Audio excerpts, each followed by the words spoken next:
Pour cette troisième et dernière partie du chapitre sur le commerce international, je vous propose une partie débat entre libre-échange ou protectionnisme. Dit autrement, nous nous demanderons dans cette troisième partie qu'est-ce qui est le plus souhaitable, le plus efficace pour un pays, ses entreprises et ses consommateurs entre le protectionnisme et le libre-échange. Avant de débattre, encore faut-il définir ces deux termes. Qu'est-ce que le protectionnisme? Définition relativement simple. Le protectionnisme, c'est une politique commerciale qui vise à protéger la production de biens et services d'un pays contre la concurrence étrangère, c'est-à-dire contre des biens et des services produits dans d'autres pays, produits à l'étranger. Prenons un exemple concret. Les États-Unis et la Chine peuvent produire le même bien, une télévision par exemple. Sauf que la télévision aux États-Unis coûtera à produire un prix différent de la télévision produite en Chine. Ils n'ont pas les mêmes salaires, etc. Donc par exemple, le prix de la télévision aux États-Unis sera de 30 $, alors qu'une télévision relativement similaire ne coûtera que 20 $ en Chine. Donc il y a une différence de 10 €. Si jamais les États-Unis importent cette télévision chinoise, il y a fort à parier que les consommateurs américains achètent cette télévision car elle est moins chère. Eh bien pas forcément, car les États-Unis peuvent mettre en œuvre du protectionnisme, c'est-à-dire imposer un droit de douane, par exemple, aux télévisions importées de Chine, aux biens importés de Chine. Un droit de douane, c'est une taxe, qui va rendre la télévision chinoise aux États-Unis plus chère. Autrement dit, la télévision chinoise, initialement, elle coûte effectivement simplement 20 $. Mais dès qu'elle va rentrer sur le territoire américain, les États-Unis peuvent taxer ce produit afin de le rendre plus cher. Et donc, entre une télévision chinoise et une télévision américaine, les consommateurs américains vont choisir la télévision américaine puisqu'elle est moins chère. Elle est devenue moins chère du fait du droit de douane. Autre mise en œuvre du protectionnisme, ce sont les quotas, c'est-à-dire un nombre limité d'importations. Autrement dit, les États-Unis peuvent dire nous n'importerons maximum que 800 000 télévisions chinoises et pas une de plus. Voilà. Donc c'est une manière aussi de se protéger, le quota. A l'inverse, le libre-échange, c'est une politique commerciale qui vise à promouvoir, à encourager les échanges entre nations sans obstacle. C'est-à-dire qu'il n'y a pas de droits de douane entre pays, ou alors ils sont très faibles, et il n'y a pas de quotas. On peut prendre l'exemple des pays de l'Union européenne, entre la France et l'Italie, il n'y a pas de quotas, il n'y a pas de droits de douane. Voyons le plan de cette partie débat. Tout d'abord, nous verrons dans une première partie pour quelles raisons les États adoptent le libre-échange. Ensuite, dans un second temps, nous verrons les raisons contraires qui poussent les États à adopter le protectionnisme. Commençons par cette première partie. Quelles sont les raisons qui poussent les États à adopter le libre-échange? En fait, il y a deux raisons. Tout d'abord, que le libre-échange a des avantages, et à l'inverse, que le protectionnisme a des inconvénients. Commençons par les avantages du libre-échange. Premier avantage du libre-échange que je vais essayer de vous présenter avec une situation concrète. Celui de l'échange entre la France et l'Italie qui appartiennent tous deux à l'Union européenne. Et qu'est-ce que ça fait ça, qu'elles appartiennent à l'Union européenne, ces deux nations? Et bien en fait, dans le cadre de l'Union européenne, il n'y a pas de droit de douane. Donc par exemple, un produit comme l'huile d'olive, produit fabriqué en Italie et qui coûterait donc 5 € en Italie, s'il est exporté en France, donc transporté et vendu sur le sol français, et bien cette huile d'olive coûtera 5 € pour les consommateurs français. Donc le prix d'un produit ne change pas, n'augmente pas en passant la frontière, ici entre l'Italie et la France. Alors que s'il y avait eu un droit de douane, donc une taxe douanière, et bien le prix de l'huile d'olive aurait augmenté. Et donc le prix de la bouteille d'huile d'olive serait passé à 7, 8 ou 9 €. Et donc les consommateurs auraient bénéficié d'un prix malheureusement plus élevé. Donc ici, qu'est-ce que permet le libre-échange? Eh bien le libre-échange permet l'importation de produits dont le prix sera plus faible qu'en présence de droits de douane. Donc pour reprendre cette idée, le fait qu'il y ait du libre-échange entre pays permet une concurrence étrangère plus forte. En effet, si un pays se protège et impose des quotas et des droits de douane, finalement très peu de produits seront importés et ils seront à un prix très élevé. En revanche, lorsqu'il n'y a pas de droits de douane et de quotas, les produits étrangers peuvent parvenir en France à un prix faible. Donc il y a une concurrence plus forte. Et cette concurrence plus forte va se traduire par une offre moins chère et diversifiée. Elle peut même pousser les entreprises locales du pays à baisser leurs prix parce qu'elles savent qu'il y a la menace d'une concurrence étrangère. Et cela sert l'intérêt de qui? Du consommateur. Le consommateur peut bénéficier de prix plus bas, de produits de meilleure qualité, en tout cas de produits diversifiés. Deuxième avantage du libre-échange, et qu'on a pu observer des années 80-90 à aujourd'hui, c'est le fait que les échanges entre pays enrichissent les pays, augmentent leur richesse. Et ce fut le cas par exemple de la Chine, mais aussi de Taïwan, de Singapour, de pays asiatiques qui se sont insérés dans la mondialisation et qui, grâce aux échanges, ont augmenté leur richesse. Mais pas seulement. En augmentant leur richesse, ils ont pu aussi accéder à un niveau de développement plus important. Et qu'est-ce qu'on a pu observer donc entre les pays asiatiques, notamment la Chine, et les États-Unis, les pays occidentaux? Eh bien, une baisse des inégalités économiques. Autrement dit, un rattrapage. Des pays qui étaient encore pauvres dans les années 60-70 sont devenus des pays riches et développés grâce à leur insertion économique dans la mondialisation et leurs échanges avec d'autres pays. Après avoir vu les avantages du libre-échange, concentrons-nous maintenant sur les inconvénients du protectionnisme. Ici aussi avec un exemple concret. Prenons deux États, les États-Unis et la Chine, qui commercent entre eux. La Chine arrive à produire une télévision pour 20 $. Et elle souhaite la vendre aux États-Unis. On pourrait partir du principe que cette télévision va coûter aussi 20 $. Et que les consommateurs américains bénéficieront d'une télévision peu chère. Eh bien en fait non. Car les États-Unis, pour protéger leur production et leur télévision produite aux États-Unis, peuvent vouloir taxer les importations chinoises. C'est-à-dire taxer, imposer un droit de douane. Autrement dit, le prix de la télévision chinoise est de 20 $ quand cette télévision quitte la Chine. Et bien, dès que cette télévision va franchir la frontière américaine, le prix de la télévision va augmenter, car les États-Unis vont imposer un droit de douane, taxer ce produit qui deviendra plus cher.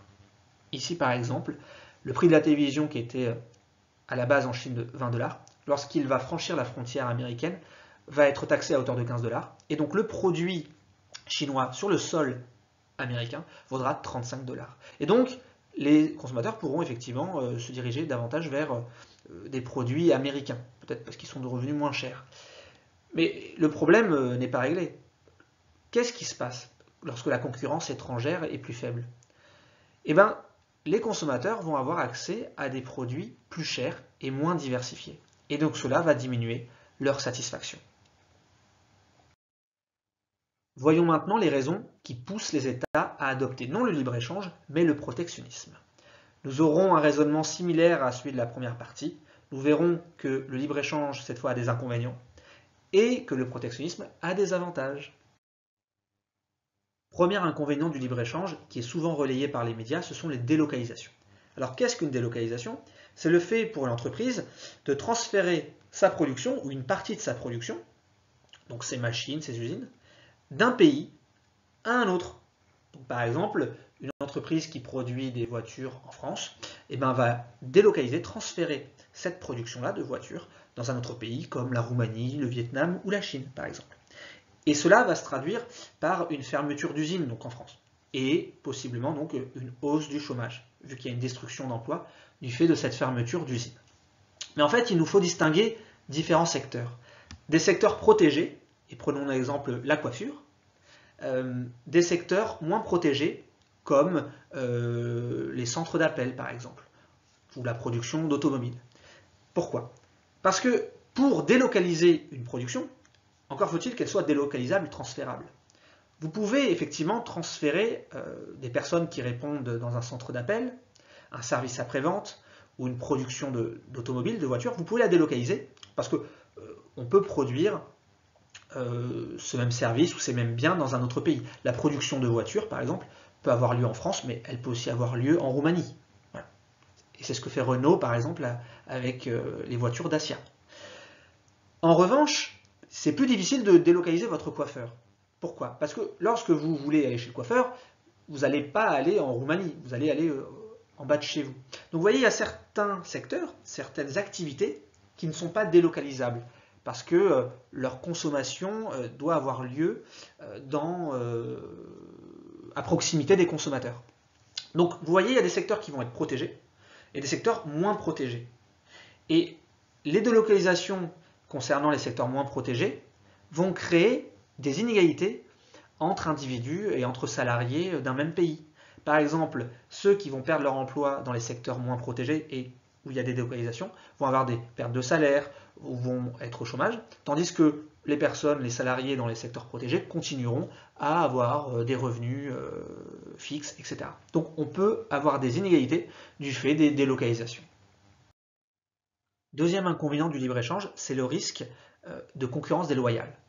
Donc déjà, qu'est-ce que la concurrence loyale? C'est le fait pour des entreprises, qui sont certes rivales, de respecter des règles.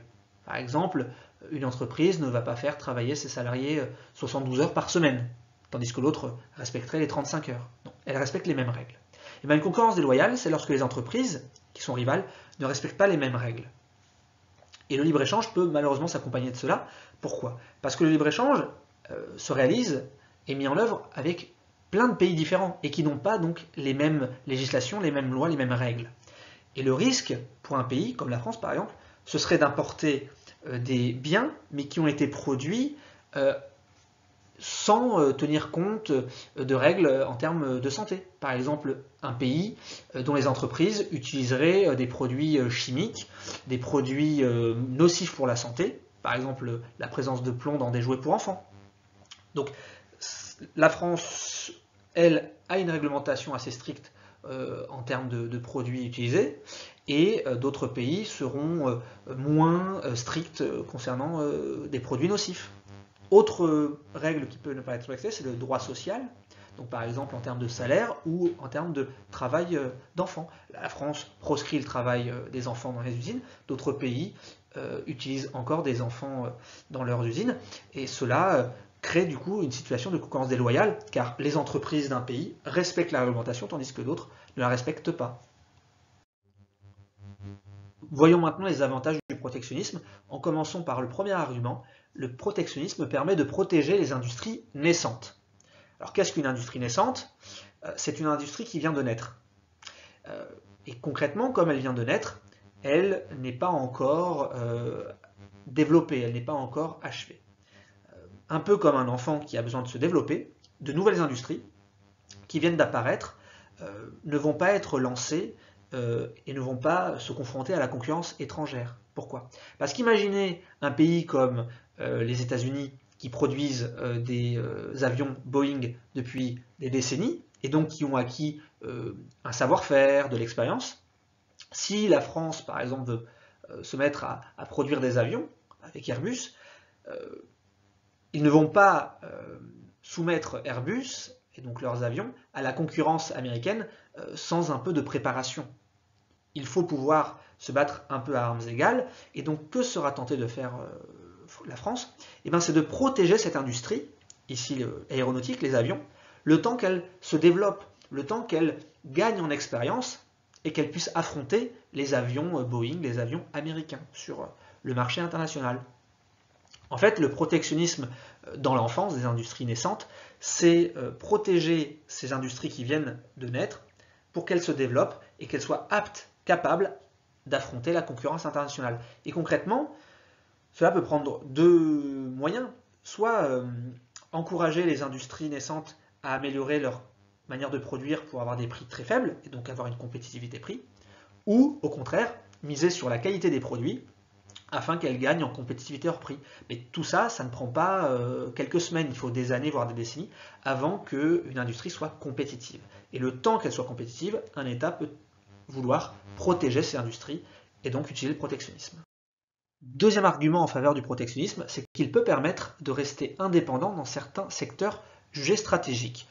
Un pays, pour se défendre, peut effectivement importer des armes, des avions de chasse, des porte-avions. Mais il peut aussi décider de protéger cette industrie et de n'acheter des produits qu'à ses propres industries productrices d'armes, d'avions, de porte-avions, etc.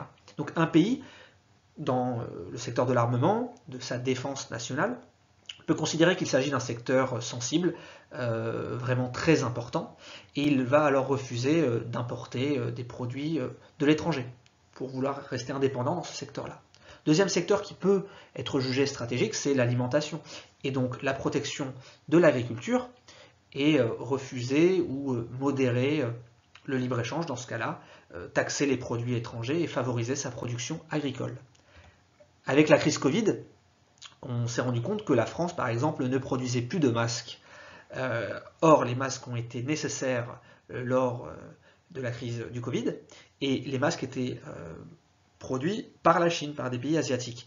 On a bien vu là que les masques étaient devenus stratégiques à ce moment-là. Certains ont donc demandé à ce que la production de masques revienne en France et qu'elle n'aurait pas dû être délocalisée, mais elle aurait dû être protégée. Donc vous voyez, certains secteurs jugés stratégiques, importants, cruciaux, peuvent être protégés car un État n'a pas forcément envie d'être dépendant des autres nations.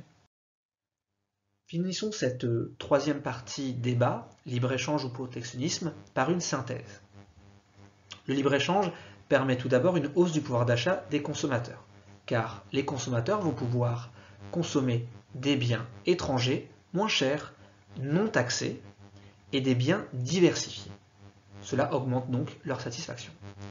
De plus, le libre-échange permet aux États d'échanger, d'augmenter leur richesse et donc de se développer.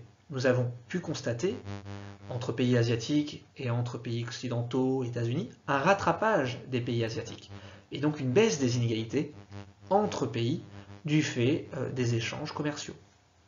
Mais le libre-échange n'a pas que des avantages, il a aussi un inconvénient de taille, c'est qu'il peut s'accompagner d'inégalités, cette fois à l'intérieur des pays, entre secteurs, certains qui connaissent des délocalisations, tandis que d'autres sont protégés contre les délocalisations.